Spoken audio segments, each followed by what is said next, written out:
শুক্রবার শিলচর বেতুকান্দি বাঁধের কাজ ও নদীগর্ভে তলিয়ে যাওয়া রাস্তার কাজের পরিদর্শন করেন সুনাইর প্রাক্তন বিধায়ক আমিনুল হক লস্কর। সংবাদ মাধ্যমের সঙ্গে কথা বলতে গিয়ে প্রাক্তন বিধায়ক আমিনুল হক লস্কর বলেন, 2022-এ সুইচগেট দিয়ে জল বের হওয়ায় কারণে শিলচর শহর জলের নিচে ছিল, কিন্তু সুইচগেটের ভিতর জল প্রবেশ করার কারণ হলো কাজ সঠিকভাবে সম্পন্ন না হওয়ার কারণে বেতুকান্দি সুইচগেটের ভিতর জল প্রবেশ করেছিল। আমিনুল হক আরও বলেন, যুদ্ধকালীন তৎপরতায় বেতুকান্দি বাঁধের কাজ সম্পন্ন করা উচিত ছিল সরকারের। বেতুকান্দি বেরেঙ্গা বেশ কিছু এলাকা এখনো পর্যন্ত জলের নিচে আছে। এই এলাকার জনগণরা বিশুদ্ধ পানীয় জল সহ সরকারি বিভিন্ন প্রকল্প থেকে বঞ্চিত হয়ে আছেন।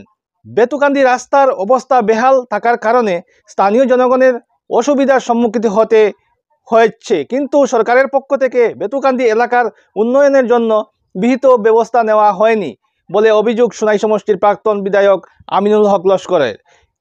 কী কারণে বেতুকান্দি বাঁধের কাজ ও রাস্তার কাজ আজ পর্যন্ত সম্পূর্ণ হয়নি, কী কারণ রয়েছে, সরকারের কাছে এ ব্যাপারে জানতে চান প্রাক্তন বিধায়ক আমিনুল হক লস্কর।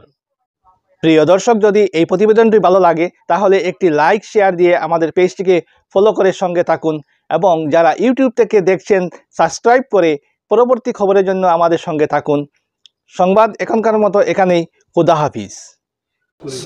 স্যার 2022 জুন মাহত আমি যিমানখিনি জানো 19 জুনত এইটো এই যে বেতুকান্দিত চুইচগেটত যি পানী সোমায় গোটেই শিলচৰটো পানীৰ তলত আছিলে। আৰু এইটো এই যে পানী সোমাইছিলে চুইচগেটেদি, চুইচগেটটো ইনকমপ্লিট চুইচগেট থকাৰ কাৰণে 4 বছৰ কাম চলাৰ পিছতো 2022-ত ইনকমপ্লিট চুইচগেট আছিলে। এই চুইচগেটেদি পানী সোমাইছে, তাৰপিছত মানে এইটো ইয়াতে মানে যিটো মাথৰি ভাঙিছে তাতে ভাঙি গোটেইখিনি প্লাডৰ তলত পানীৰ তলত আছিলে। 2022-ত আমি এটা শিক্ষা পাই গৈছোঁ। এই যে যিটো বাৰ্ণাল জাগা মানে এইটো ভয়াবহ যিটো জাগা আছে বেতুকান্দিৰ এই জাগাটো আমাৰ হাতত 1 বছৰ টাইম আছিলে। গোটেই মানে 2023টো কোনো ফ্লাড হোৱা নাই, ভাল উইণ্টাৰ ছিজন দিছিলে। এই 2023-ত কিয় কাম কমপ্লিট কৰিব পৰা নাই? 2024-ত যেতিয়া মে' মাহত এই 28 মে'ত আকৌ তোমাৰ বৰাক নদীত ফ্লাড আহিলে, ইয়াতে মানে ফ্লাড হ'ল। তাৰপিছত এই চুইচগেট বন্ধ কৰাৰ কাৰণে যুদ্ধ গতিতে কাম কৰিব লগা হৈছে। এটা চুইচগেট নতুন চুইচগেট 1 বছৰ হোৱা নাই, এই চুইচগেটটো বন্ধ কৰাৰ কাৰণে আমি মেচিনাৰী ইউজ কৰিব লগা হৈছে। মানে এইটো হ'ল কিয় আনচাইণ্টিফিকভাৱে এই চুইচগেটটো বনোৱা হ'ল, এইটো ঠিকাদাৰ কোন আছিলে, কিয় চুইচগেটটোৰ এই দৌৰটো তলৰ পালে নগ'ল, এইটো কিয় জাম হৈ গ'ল, কিয় আমি বেলেগ শাটাৰ বনাই বস্তা দি মানে আমি বন্ধ কৰিব লগা হ'ল, এইটোৰ কাৰণে দায়ী কোন হ'ল, এইটো চিন্তা নকৰি খালি সদায় মানুহক দোষ দি থাকে যে আমাৰ এই মানুহৰ কাৰণে এইটো হৈছে সিটোৰ হৈছে। আজি চাওক, এই যে বেতুকান্দি অঞ্চল যেটা এই যে বৰাকপাৰেৰ 3টা revenue village Berenga part 3, part 4, part 5 আৰু মধুৰবন্দৰ এটা পাৰ্ট মধুৰবন্দ 11, এই গোটেইখিনি মানুহ পানীৰ তলত, আজি পানীৰ তলত।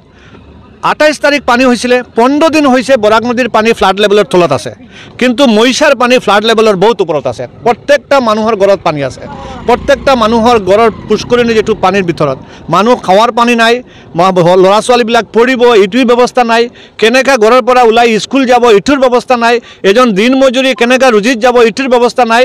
এই ভয়াবহ অৱস্থা এই বেতুকান্দি অঞ্চলত। আজি অকল আমি শিলচৰৰ মানুহৰ কাৰণে আমি চিন্তা কৰোঁ যে ইয়াতে পানী সোমাইলে শিলচৰৰ মানুহ পানীৰ তলত যাব, কিন্তু এই বেতুকান্দি বাগাডৰ বৈজুৰাৰ মানুহৰ প্ৰতি আমাৰ চৰকাৰৰ কোনো দৰদ নাই, প্ৰশাসনৰ কোনো দৰদ নাই। আপোনালোকে পানীৰ তলত থাকক, যিমান দিন থাকিব লাগে থাকক, কিন্তু আমি অকল শিলচৰৰ মানুহ বাচাম। শিলচৰ আমাৰ শিলচৰৰ মানুহ বাচিব লাগে, শিলচৰত পানী সোমাব নালাগে। লগত দেখিব লাগে বাগাডৰ বৈজুৰাই এই অঞ্চলৰ বেতুকান্দি অঞ্চলৰ মানুহৰ পানী নিষ্কাশনৰ ব্যৱস্থাটো কৰিব লাগে। এই যেটো চুইচগেট ইমানখিনি এটা ডাঙৰ এলেকা, এই এলেকাৰ কাৰণে 4 ফুট দৌৰৰ চুইচগেট কেতিয়াও চাইণ্টিফিক হ'ব নোৱাৰে। ইয়াতে কমসে কম এনেকৈ 4 ফুট দৌৰৰ চুইচগেট আৰু 3টাৰ প্ৰয়োজন। যদি 3টাৰ প্ৰয়োজনে 3টা যদি হয় তাহলে এই মানে মহিষাৰ জল ওলাব, আৰু মহিষাৰ জল যিমান দিন বৰাক নদীৰ লেভেলৰ ওপৰত থাকিব এই যি মাথুৰি কেতিয়াও লাষ্টিং কৰিব নোৱাৰে। এই মাথুৰিৰ তলত দিয়া মহিষাৰ জলৰ পানী বৰাকত আহিব, মানে স্লিপিং হ'ব, তাৰপিছত এইটো ইৰ'শ্যন হৈ যাব। আপোনালোকে দেখিছে অলপ আগতে ভয়াবহ অৱস্থা।